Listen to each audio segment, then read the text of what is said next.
You're listening to the Hello Awesome podcast, and this is episode number 72. What up, my friends? Welcome to another brand new episode of the podcast.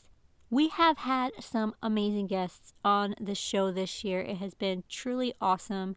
I really can't wrap my mind around just how incredible these women of God are. And today's special guest is no different. You may know her as the female vocalist on James Wilson's hit song, Wait on the Lord, but you're going to get to know her a little bit more today.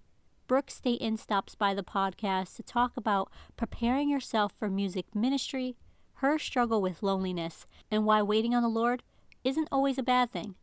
Fun fact about this episode is, as we were recording, besides the fact that my children came in to interrupt us every 2 minutes, we didn't realize we were actually recording the video as well.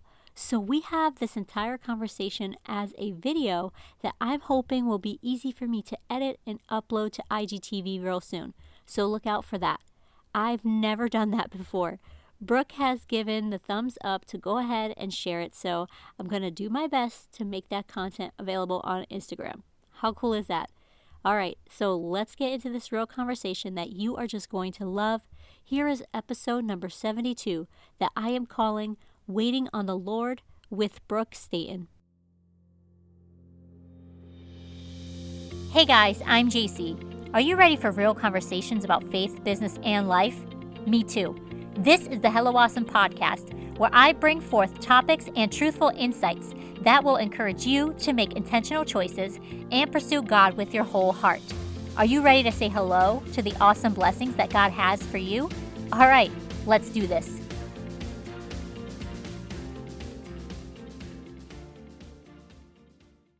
Summer is upon us, and what better way to celebrate than with some sweet deals? I have an amazing group of business ladies who have sponsored the podcast, and they have a treat just for Hello Awesome listeners. My friend Chantel, a 2-time podcast guest, runs the very successful modest fashion clothing brand Nuggles. Aiming to always provide beautiful, comfortable, and affordable apparel, Nuggles desires every lady to embrace modesty with style. You don't have to break the bank or sacrifice that morning latte when you shop with Nuggles. In fact, Hello Awesome listeners can use the exclusive 10% off discount code by using Hello Awesome 10 during checkout. Head to nuggles.us to browse their full collection today. Again, that's nuggles.us to shop high-quality products to add to your modest wardrobe right now. Do you find yourself struggling to find a durable scrunchie that's both functional and cute? Seriously, look no further than So Vita. Guys, I am not lying when I say that I use Lucy's scrunchies every single day, and my hair reaches behind my knees. So Vita is a handmade shop with beautiful and fun scrunchies, headbands, and more. Use coupon code PODCAST for 10% off your order right now at sovita.com. That's SEWVIDA.com. Go grab a few goodies this summer and keep your hair off your neck with style. Be sure to also follow Lucy on Instagram at Sovita. Are you looking for classic modest pieces for your summer wardrobe? My girl Mandy over at Blue Thistle Tailor has timeless dresses, skirts, and handbags. Last year, it was such a treat to meet Mandy during General Conference in Indiana, and I truly feel like we're soul sisters. I love her passion for simplistic modesty, and you will too. Just use our special code HelloAwesome for 20% off your order on bluethistletailor.com. That's BLUTHISTLETAILLUER.com. Also give her a follow on Instagram at Blue Thistle Tailor. I don't know about you, but I struggle to find quality skincare products with simple ingredients that don't irritate my skin, especially in these hot summer months. Well, Rachel over at Oneness Essentials makes handmade soap and body products that not only look and smell beautiful, but they're perfect for sensitive skin like mine. I seriously can't wait to try her cocoa cream lotion. It sounds like it smells amazing. Use code HelloAwesome for 15% off your order when you shop at onenesssoapbiz.com. That's ONENESSSOAPBIZ.com. Make sure to also follow Oneness Soap Biz on Instagram for gorgeous product photos and updated business info. So when I think of summer, I think of hanging out by the shore and strolling along little shops, browsing at the adorable clothing that I just can't afford. Can you relate? Well, you don't have to worry about that with Dress Like an Angel. Felicia is a pastor's wife and mama of 2 beautiful daughters who has been selling clothing for 30 years now. Wow, this woman of God is the ultimate mama boss. Felicia's shop, Dressed Like an Angel, features stunning dresses, skirts, extenders, layered tops, and so much more in a variety of styles, while highlighting the beauty of modesty. She even carries items for young girls like her best-selling lace tights. If you live near Starks, Louisiana, stop by their brick and mortar store that's filled with adorable, gorgeous clothing. Or use our exclusive discount code HelloAwesome for 10% off your order at dresslikeanangel.com. Keep up with their huge inventory selection and future sales by following Dress Like an Angel on Instagram. Hey everybody, welcome back to the Hello Awesome podcast. I am so excited to have my next guest here, the lovely and talented Brooke Staten. Brooke, I am just so grateful that you are here with me today. Can you please take a minute to share who you are, what you do, and where people might know you from? Sure. Thank you so much for allowing me to be on the podcast. I'm super excited. My name is Brooke Staten. I am from Lexington Park, Maryland, and I actually work for my church. So I am full-time at my church right now, assisting with admin. And you guys probably know me from Wait on the Lord, written by Brother James Wilson. I am the female vocalist on that song. So yeah. Right. And that actually, I wanted to just jump in because that's obviously the elephant in the room, is that you are the female vocalist on that song. Actually, we listen to Wait on the Lord a lot here. We do that as a family during our devotion time, and my sons know all the words and they shout it from their little lungs, and it's just such an awesome worship song. And I wanted to know how that unfolded for you and how it makes you feel seeing how big of a hit it became. Yeah, actually I wasn't really expecting the text from Brother Wilson asking me to be a part of that. I was actually living in New Mexico at the time, and I was kind of in a weird place myself. I was, if you would, in a waiting season. And so when I received that text from him, it was a really cool thing. Obviously, I was very honored and privileged to have received that text. But leading up to the recording and us doing the actual song, God had really, he had put me through kind of a waiting season. And just up to that point, I had learned a lot and was growing in quite a few different areas of my life. But as far as it becoming a hit, I mean, Brother Wilson is extremely talented, so I knew it was going to go over well. And that song, before we even recorded it, we began doing it at our church, and our congregation loved it. And so I knew that when he put this out, that it was going to be a huge hit, that it's just a very relatable song, and a lot of people can relate to what he is singing about, what we're singing about. And so when it became a hit like that, though, I don't think I quite expected it to blow up the way it did, but God was good, and I know that a lot of people have been touched by it. So Yeah, for sure.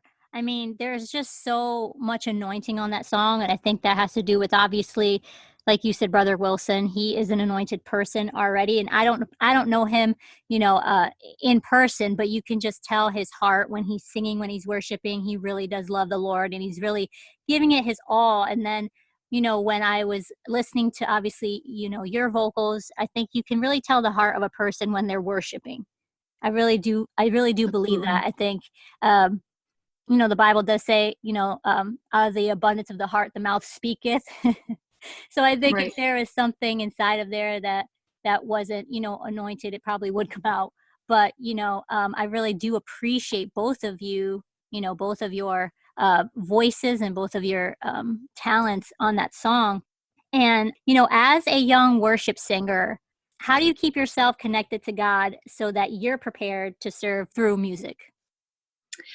Um, Something that I try to make sure that I do anytime before I get up on a platform to sing, or anytime I am given the opportunity to sing somewhere, prayer is vital. It is absolutely vital to anyone who is going to be ministering in general. It doesn't even have to be music. If you're going to be ministering, it's vital that you have a walk with God, and that you're spending time uh, feeding and growing that relationship with him. And so anytime I am ever going to be on a platform, I want to make sure my heart and my spirit is right. Because like you said, you'll be able to tell by people in their worship, what's their life like with Jesus? What are they like behind closed doors with Jesus? And that's so important to me, more than talent, more than ability, more than the giftings that God has given me. I want people to feel the anointing, and I want that to pour out of me when I am given the opportunity to sing.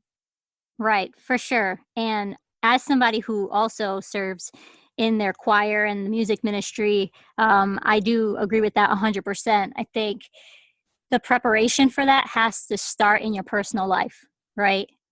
And I think you have to have your own walk with God so that when you are in that position and you finally come to the platform for whatever reason, you have already connected with God for yourself. Yeah, absolutely. So if there's a young person out there right now who feels like they're called to music ministry and using their voice in song, what advice would you give to help them experience a deep worship?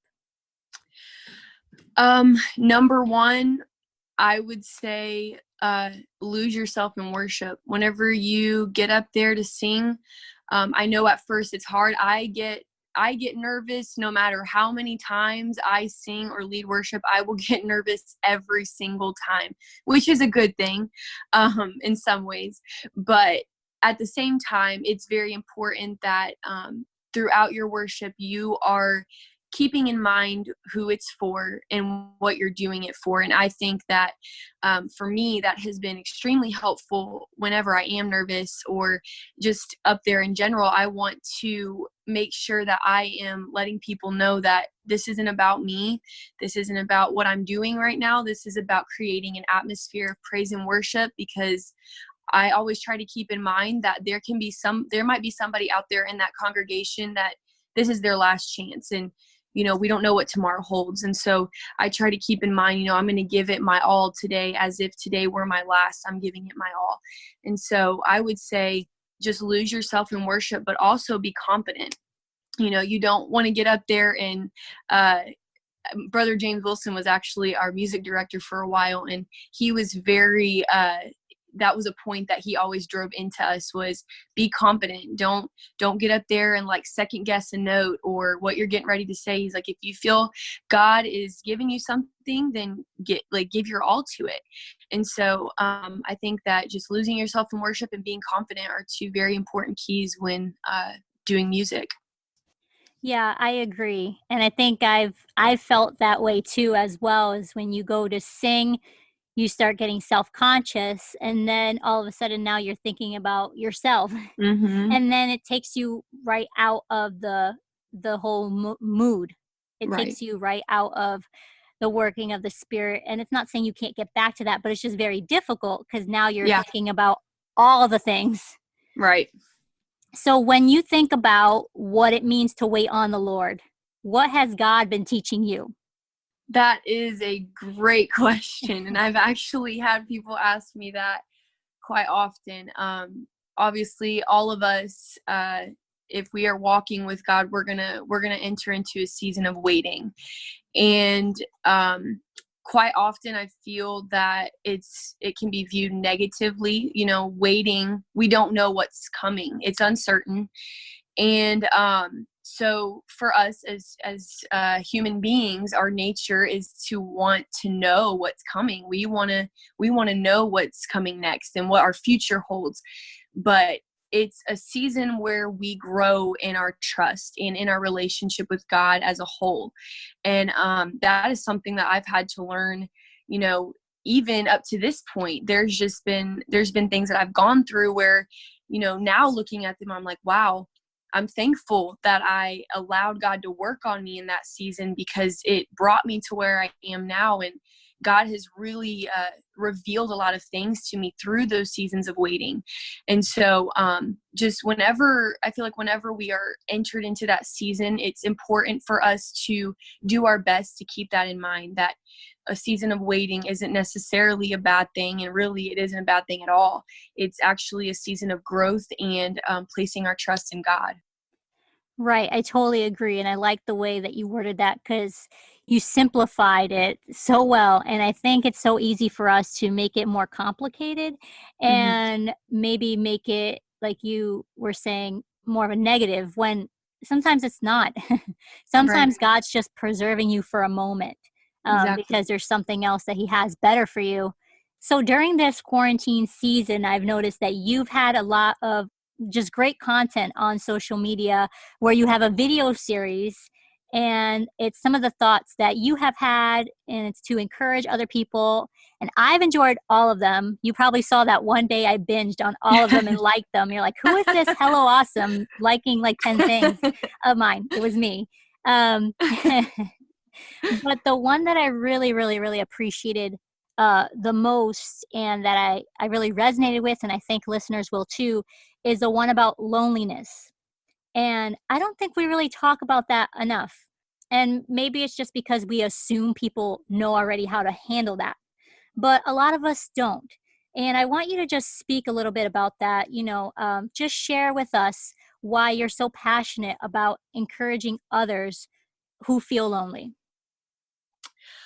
First of all, thanks for the spam. I'll always appreciate the spam. But loneliness you're absolutely right. It's not talked about enough. And we all go through it. We all face seasons of loneliness. But kind of like a season of waiting, it's not always a bad thing. In fact, a season of loneliness can be when we enter into that season of waiting and we just don't realize it. It's easy at least for me, to get caught up in, I'm so alone, and I feel like I have nobody here for me right now. Nobody can relate to what I'm going through. And it can be a very dark time. In fact, a lot of people that I've talked to, whenever they are feeling lonely, it's a very dark time that they're going through. And so I understand that. But God, through this quarantine, has kind of opened my eyes to kind of a new way of seeing loneliness, that yes, I might be alone, but this is also my greatest opportunity to know Jesus more than ever before. And really, I feel that should be our goal as a body, the body of Christ. That should be our goal in life, is to know Jesus more and more every day, and to draw closer to Him in everything we do. And so I think that loneliness can be seen as a beautiful thing. It's a place where we can enter into this time with God, where we just can know Him. And to me, that's so important, for somebody who's involved in ministry, and for somebody who wants to do great things in the kingdom of God.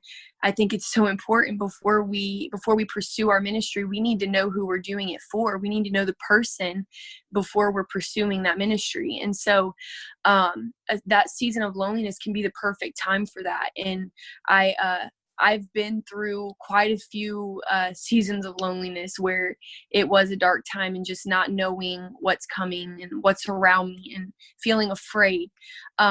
But God has been so good to me, and has always reminded me that He'll never leave me or forsake me, and that this is just a season of growth and preparation. So, Yeah, I think you're right. I think sometimes when we look at loneliness, we can feel those dark, heavy thoughts, because we feel like nobody cares or nobody's around us to, show us that love. And, I do agree that it is a time where we really should pursue knowing God more. And it is kind of difficult to make that step because Right. nobody else is going to make it for us. So it's like we have to be the ones to try and get to Right. that place. And it's very difficult when we are feeling down and we're feeling lonely to get to that place, but it's not impossible. And I really do appreciate, Right. your message. And you said something in that video that really, I want to quote here. I paused it.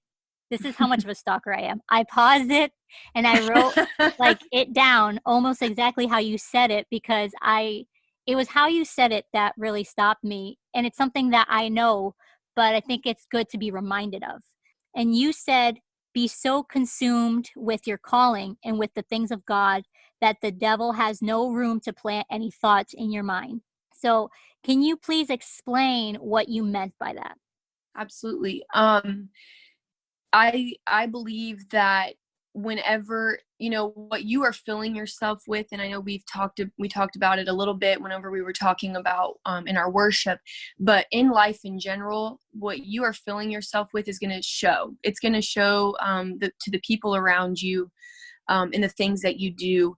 It's going to show. And so in this season of loneliness, and whenever you're starting to feel lonely and you're feeling alone, you have decisions that you can make. Either you can allow yourself to be distracted and the enemy is going to start to plant thoughts in your mind, and you can be so consumed and overwhelmed by those thoughts that those are what kind of identify you to a certain degree.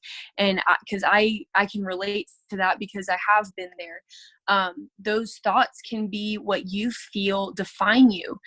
And that can be what you can either go in that direction, or it can be a time where you consume yourself completely with the things of God and you pursue your calling with everything inside of you and doing the things that you feel God has called you to do. And people are going to see that. And when you come out of that season of loneliness, people are going to recognize that.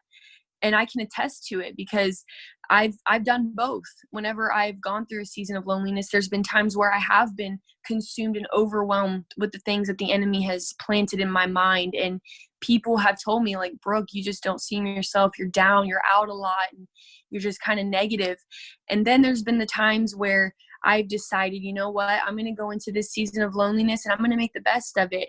And I'm going to pursue my calling like I've never pursued it before. And people recognize that and they tell me, you know what, Brooke, I've seen so much growth in you and you're just a light, and everything that you do, there's just so much light in what you do. And so it's just our decision and it's our perception. It's how we perceive what we're going through. Right. That is a great point. It's so easy to believe a lie. Yeah. Right. And it's so easy to believe a lie and think that it's truth. Yeah. And that's why we have to connect with the truth giver. Right. And, I really think that the enemy will take any opportunity to plant any sort of seeds of doubt in our minds, because that's all it takes is just a little bit, because then our own flesh can take over and can make it into something bigger. Right. And he knows that. And so I do agree with you that it's time to, take into, I probably said this scripture so many times, but, take into captivity every thought right. that exalted itself against the knowledge of God. So if we tap into that knowledge, then that's kind of our weapon, Exactly. And, you also mentioned that if we're lonely on the video series, you mentioned that if we are lonely and nobody seems to be reaching out to us, that we should be the one to take initiative and reach out to others. Why do you think most of us just don't do that? I think a lot of the time, in all honesty, if we're being honest with ourselves, it's because we want to know that people care, and that's okay. But sometimes that can cause us to fall into a victim mentality, which is not healthy. And so instead of that, and this is something, every video I make, these are things that God has spoken to me already and has had to deal with me on, because I have issues too. And so God has to deal with me. And I understand that. I understand, when you're alone, you want people to reach out to you. You want to know people care. And but like I said, it's easy for us to fall into that state where we're like, oh, nobody cares about me, nobody's reaching out, I haven't received a text from this person or that person, they must not love me. But instead of doing that, when I have found that when I take the initiative by reaching out to my friends, it always comes back to reward me, because, in those times they could be going through something that we don't know about. And maybe that's why they haven't been able to reach out to us, is because they're going through their own problems right now. And by you reaching out, you're showing that I'm willing to put aside what I'm feeling right now and kind of putting aside my emotions to reach out to people and let them know that I'm praying and caring for them.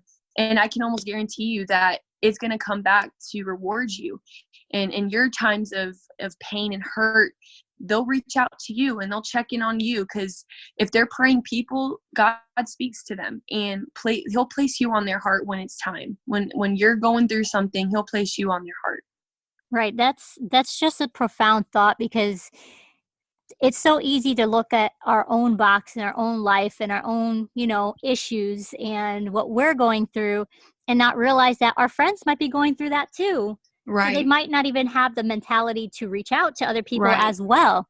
And Right. so I think if we just come into this mindset of being like a servant and serving others and putting the needs of others first, let's check in on them, Right. see how they are doing, how, Right. how do they feel today?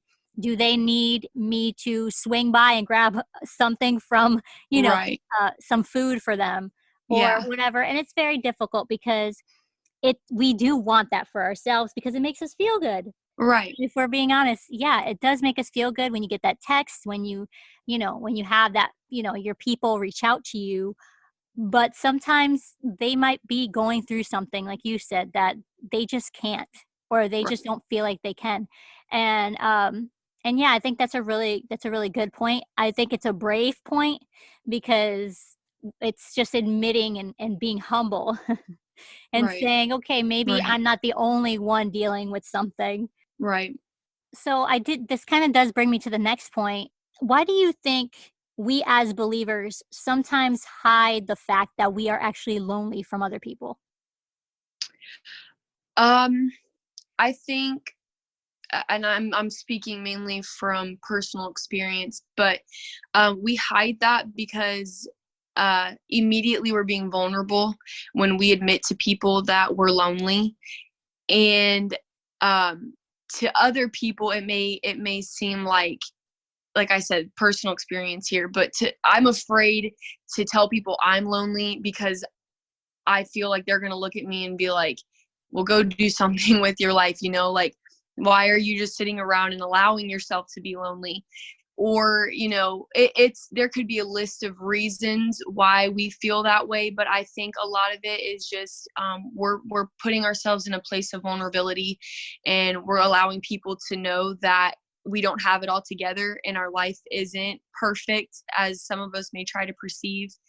But I think it's important to let people know, because I would obviously be careful about who you're letting know, but just if you need to go to your pastor or a mentor or some, your accountability partner, whoever it may be, letting them know, like, hey, I'm kind of in a weird place right now. I'm feeling, I'm just in a weird spot in life right now. I'm feeling very lonely and alone right now.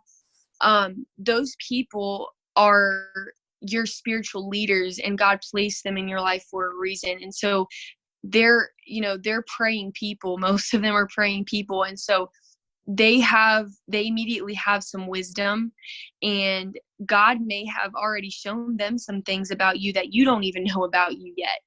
And that's why they're in your life. And so I think it's important that, setting aside kind of our pride and letting them know that I'm just in a weird place and I need some accountability right now.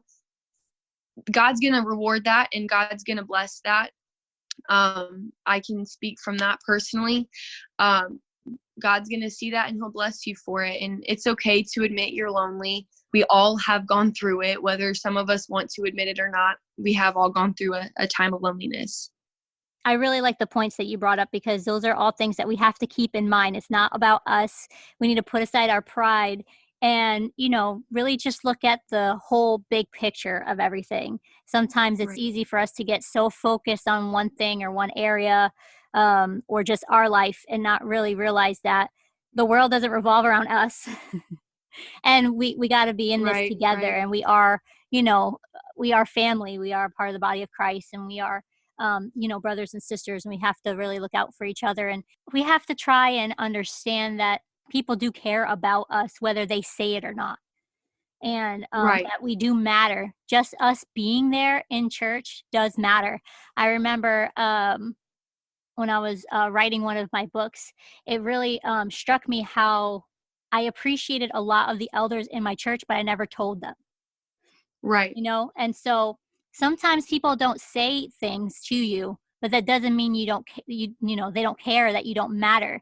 I mean, I Right. show up on Sundays, and if the same elders are there, I feel safe. You know what Right. I mean? Right. And that just tells me maybe I should go greet them more. Maybe I should talk to them Right. more, or make them feel special. And I wanted to give you some time to speak to somebody right now who might be struggling with loneliness. What would you say to somebody who feels so alone and that nobody cares about them or their situation? The first of all, it's very, very important to know that when Jesus said he will never leave us nor forsake us, he meant it. And I know that there is going to be times, and honestly, in all honesty, there's going to be more than one season that you're going to enter into a season of loneliness. If you're walking with God, and if you are doing your best to live for God, you're going to go through some things.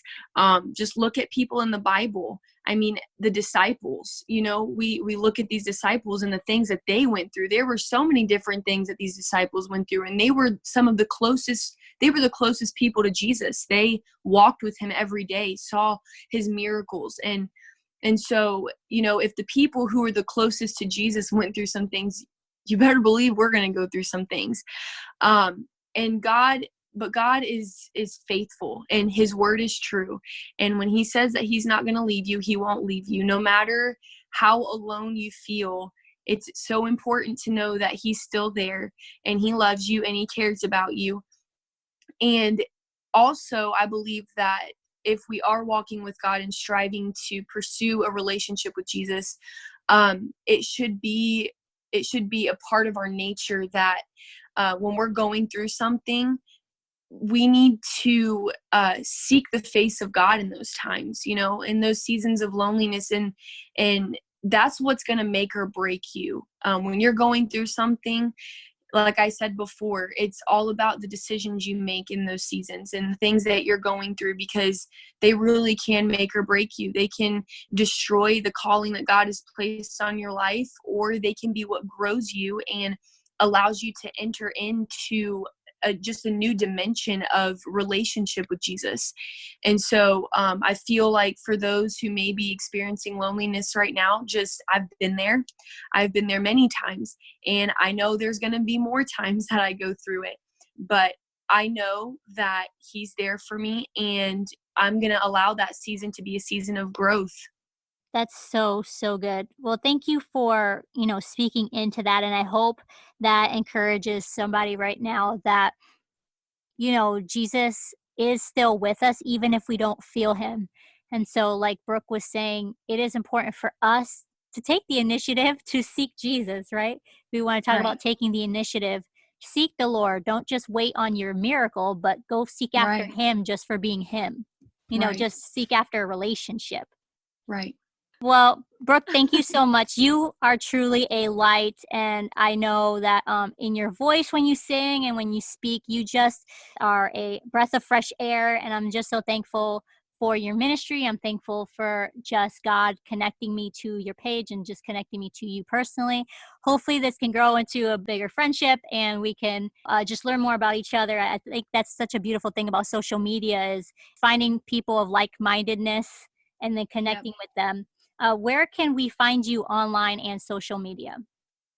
I have an Instagram, Brooke Staten _. I have Twitter, same username, Brooke Staten _, and I have a Facebook. And I think that's all that I use. Yep. It's okay. That's enough. Honestly, I could probably handle like 2 of those and I think I'm done. There's so many things out there right now. I'm just like, my brain can't handle it. But well, thank you so much for being on the podcast. I really do appreciate your heart, and I just want to thank you for coming on. Thank you so much. It was an honor. If you found this episode inspiring or helpful, would you take a screenshot of it and share it on your Instagram stories, tagging me at Hello Awesome Ministries? It will encourage me that you were blessed. Also, don't forget to leave a review and subscribe so you can tune into future episodes. To learn more about Hello Awesome, head to HelloAwesomeMinistries.com. Until next time, keep your chin up, beautiful.